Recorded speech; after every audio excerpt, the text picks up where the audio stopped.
ఆలోచించి చేయండి.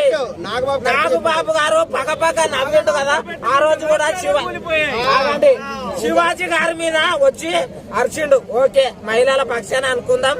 అలాగే అనసూయ గారిని కూడా అంత ట్రోల్ చేసిర్రు. అట్లే మహిళల పక్షాన వచ్చి స్పందించిండు. మరి ఈ రోజు సీతమ్మ గారిని నాన్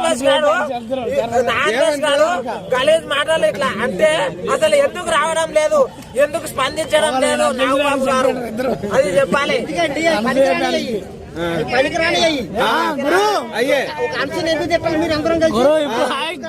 అంటే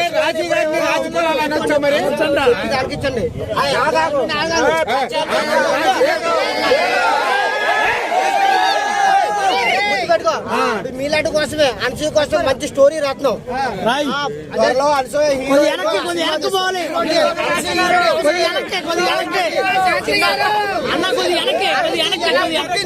అనసూయ ఎలా పెరిగింది, ఏం తిన్నది, అనసూయ ఎలా ఆడుకుంది అన్ని తీస్తాం. ఓకేనా? అవన్నీ మీరు చూడాలి సినిమాల్లో. ఏదో 2 ముక్కలు చెప్పు.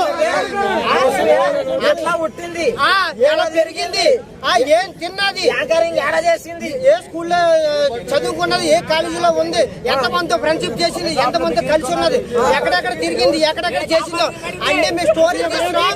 10 కోట్లు పెట్టాను సినిమా తీస్తాం.